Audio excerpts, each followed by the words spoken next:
नमस्कार दोस्तों, मेरा नाम है हर्षित सिंह तोमर और आप देख रहे हैं डीडी सोशल न्यूज़।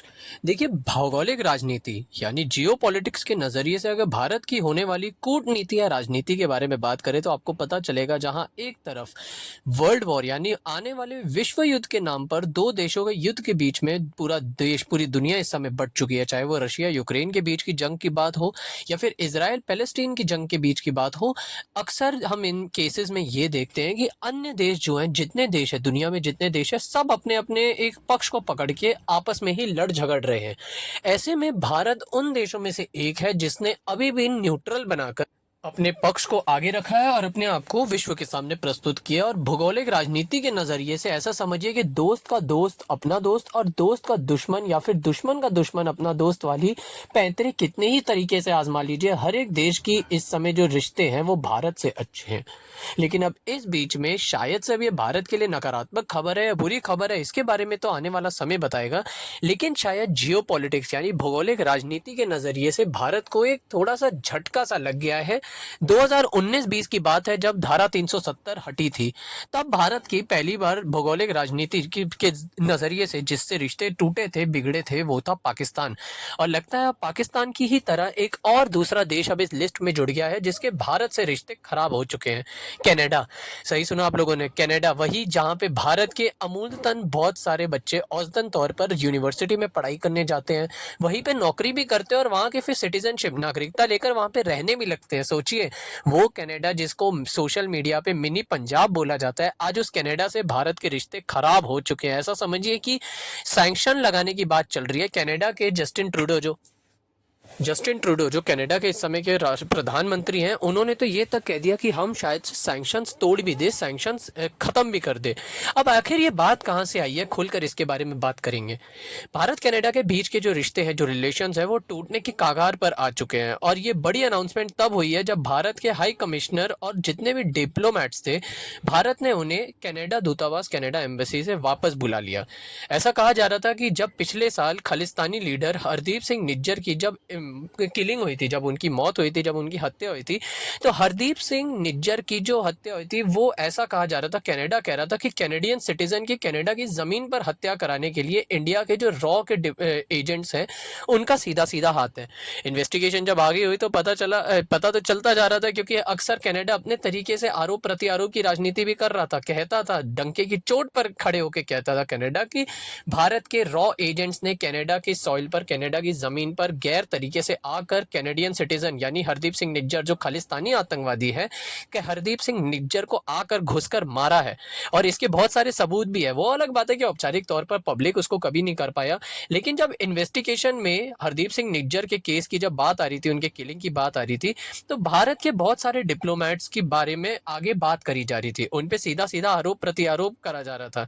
और इस समय जो भारत के सबसे बड़े डिप्लोमेट है, Indian high commissioner to Canada, ये सब पर्सन ऑफ इंटरेस्ट बन चुके थे कनाडा के लिए। और ये भारत के लिए बहुत बड़ी अपमान की बात थी कि एक खालिस्तानी लीडर, एक खालिस्तानी नेता जो था निज्जर, उसकी हत्या के लिए सीधा सीधा भारत के जो डिप्लोमेट्स थे उनको पर्सन ऑफ इंटरेस्ट बना दिया था।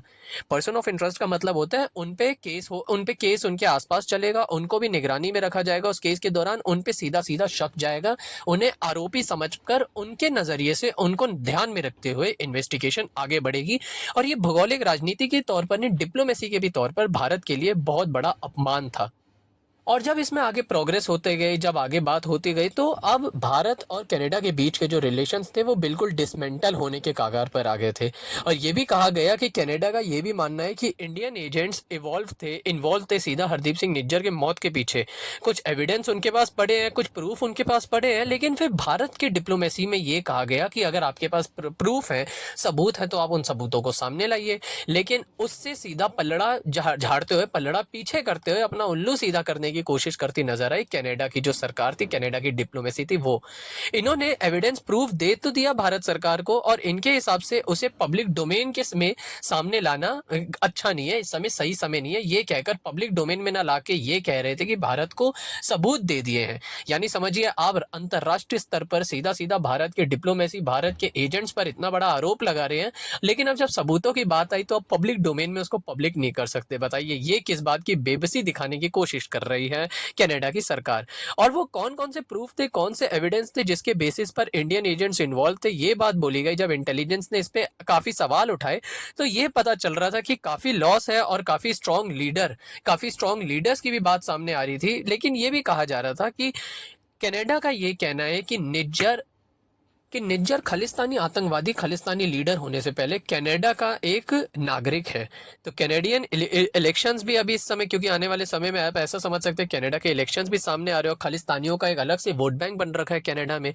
और ये दिखाकर शायद से कनाडा के लिए आने वाले इलेक्शंस के लिए जस्टिन ट्रूडो अभी से अपने एक लॉयल वोट बैंक की तैयारी में बात चल रहे हैं। क्योंकि मीडिया बिल्कुल इकट्ठा हो जाता है जब ऐसी कोई बात होती है भारत के खिलाफ। आपने देखा ही होगा कनाडा के साथ ही स्थित जो अमेरिका है, वहां पे वॉशिंगटन पोस्ट को ही देख लीजिए, वो क्या क्या छापते हैं। वॉशिंगटन पोस्ट ये कहता है कि कनाडा ने ऑर्डर किया है अभी ये जो 6 इंडियन डिप्लोमेट्स हैं, जो कि इंडिया के जो टॉप डिप्लोमेट हैं, उनको हाई कमिश्नर के द्वारा कनाडा छोड़कर चले जाए। जबकि ऐसा बिल्कुल नहीं आया, औपचारिक तौर पर भारत ने अपने डिप्लोमेट्स को वापस बुलाया। तो ऐसा समझिए कि अमेरिका की मीडिया ने भी भारत विरोधी बातें छापनी शुरू कर दी है, क्योंकि आने वाले चुनाव है और भारत के खिलाफ ऐसे एजेंडा सेट करने का जो हमेशा से रहा है, ये पूरा नैरेटिव सेट करने की जो बात रही है, अक्सर एक आम बात सी हो गई है, हम देखेंगे। ऐसे वैसे तो पाकिस्तान ने शुरुआत करी थी 370 आर्टिकल जब हटा था तो। पर अब एक और बात जब आगे सामने आई थी, तो जस्टिन ट्रूडो ने 45 मिनट का एक प्रेस कॉन्फ्रेंस अटेंड किया। सामने कैनेडियन मीडिया भी थी और कैनेडियन मीडिया के सामने खड़े हुए तो अपने देश के विदेश मंत्री के साथ, गवर्नमेंट ऑफिशियल्स के साथ ओपनली इंडिया पे आरोप लगाने लग गए और ये बताने लग गए कि इंडियन एजेंसीज और इंडिया की जो इंटेलिजेंस है वो सपोर्ट करता है वायलेंस को, वो सपोर्ट करता है ऐसे अपराधों को, वो सपोर्ट करता है ऐसी कनाडा की जमीन पे होने वाली हिंसा को। और सबसे ज्यादा अजीब बात तो ये है कि कनाडा की पुलिस जो अलग से मीडिया से उस समय बात कर रही थी, उन्होंने तो इन लोगों को बिश्नोई गैंग के नाम से सीधा जोड़ दिया। और हाँ, हम आपको ये भी बता दें कि यहाँ पर लॉरेंस बिश्नोई की बात कर रही थी, वो भी कनाडा की पुलिस प्रेस कॉन्फ्रेंस में। और इन लोगों के हिसाब से भारत सरकार लिटरली, इन्होंने ये लाइन बोल दिया कि इंडियन गवर्नमेंट बिश्नोई गैंग के साथ है। ऐसा समझिए कि अंतर्राष्ट्रीय स्तर पर ये कितनी बड़ी बेइज्जती है, कितना बड़ा ये आरोप लगा रहे हैं, तंज कसने की कोशिश कर रहे हैं नैरेटिव सेट करने के लिए, वो भी बिना किसी सबूत के, बिना किसी प्रूफ के। अब इंडिया ने पे जब ये ओपनली आरोप लगे हैं, तो कोई ना कोई सीधी सी बात है, हम भी उम्मीद करेंगे कि अभी कोई सामने से एक रिएक्शन आए, कोई प्रतिक्रिया आए। तो अब जब जर्नलिस्ट ने ये पूछा कि आपने ये सब तो कर दिया, लेकिन अब सैंक्शंस भी लगाए जाएंगे क्या भारत में, तो भारत पर उसके रिस्पांस में कनाडा के विदेश मंत्रालय ने कहा कि everything is on the table, यानी ऑप्शन है, विकल्प है, अगर लगाने की जरूरत पड़ी तो वो भी लगाए जा सकते हैं। अब ये बात आप देखिए, अंतरराष्ट्रीय स्तर पर इतनी बड़ी बात हो रही है और अगले साल होने वाले समिट में भी भारत पे खास तौर पे हमेशा निगरानी रहती है, क्योंकि इतने टाइम से एक दो बारी से G20 का जो समिट था वो भी सही सही से नहीं हो पा रहा था, सक्सेस नहीं मिल रही थी। लेकिन उसके बावजूद इस बार जो भारत मंडपम में G20 हुआ, जो पूरे देश में भारत में G20 हुआ, उसके नतीजे इतने अच्छा है। तो अब कोई भी अंतरराष्ट्रीय स्तर पर समिट भी होगा, उसमें भी भारत पर नजरें रहेंगी। अब ऐसे में कनाडा में ही होने वाले उस समिट में भारत पार्टिसिपेट करता है या नहीं करता? अगर नहीं करता तो ये एक भारत की तरफ से जवाब होगा कि हम आपको कुछ नहीं समझते, आपकी इस समिट से हमें कोई लेना देना नहीं है। भौगोलिक राजनीति में सेल्फ डिपेंडेंसी वाली बात आएगी। और अगर भारत पार्टिसिपेट करता है तो वहां जाके अलग से उनके आरोपों को खारिज करके, उनको सीधे मुंह जवाब ना देकर, सीधा सीधा उनकी बातों को खारिज करके उनको कटाक्ष भरे जवाब दे। ये बहुत सारी चीजें हैं जो हम उम्मीद कर सकते हैं आने वाले समय में। बहरहाल, क्या भारत के कनाडा से रिश्ते और बिगड़ेंगे? क्या इसमें कड़वापन आएगा? भौगोलिक राजनीति के नजरिए से किस तरीके से असर पड़ेगा? अगर सैंक्शन लगते तो क्या असर पड़ेगा?